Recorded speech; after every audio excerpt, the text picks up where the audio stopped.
So ayan na guys, tapos na guys, finished product na guys. Ito na lang kulang dito, lalagyan ng support para matibay. Ganyan yan siya guys. Tapos bolted din dyan dalawa. Bolted din yan dalawa. Hello mga guys, nandito naman tayo. Gagawa tayo ng mounting ng transfer case mga guys. Ito, nagawa na natin ng bracket dito, tapos na.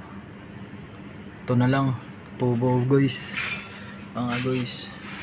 Tubo natin guys papunta dito sa chassis, kaso hindi pantay guys, mas mababa to dito kaysa papuntang chassis. So gawin natin yun guys, parang manubila ng ano lang, bike.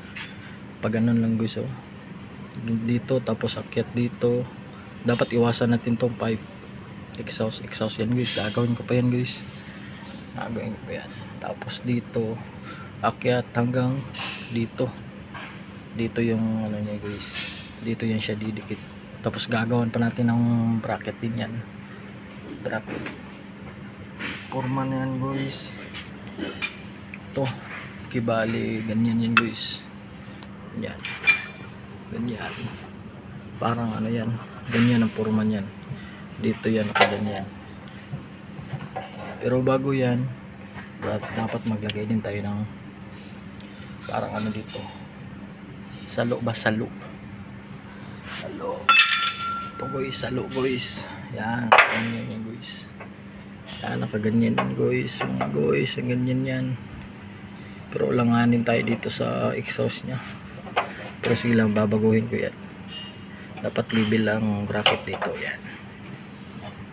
Yan, tapos dito natin yan papatong mga guys.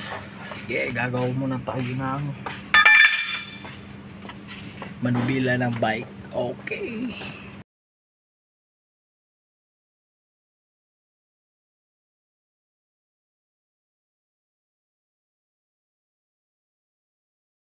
so ito na guys. Ito na mga guys, nagawa natin ang manubila ng bisikleta. Yan, tanong kaya natin yan.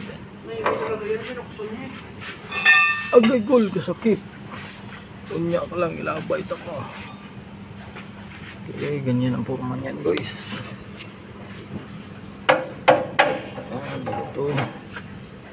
Ito yan guys, mahaba yan. Hinabaan ko yan para may hawakan sa ano, may hawakan para mag-bend. Yan, tama-tama mga guys. Hanggang dun. Kaya siguro hindi mo nakalagay yung sensor. Yan.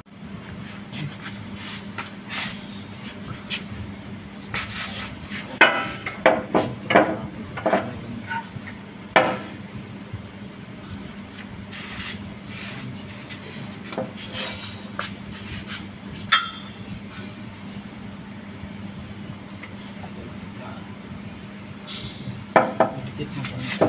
Yan. Okay. Tutol tayo. Yan.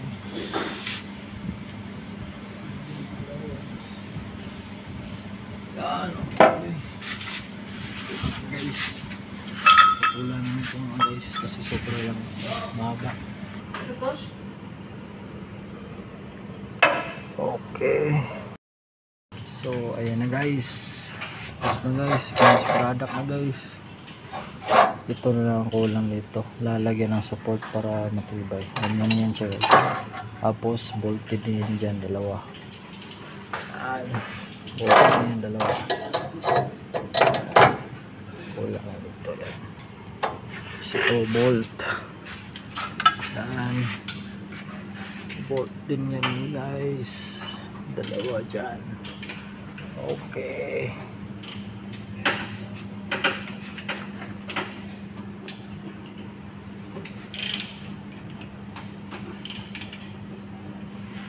Yun si Manong Idoy mga guys.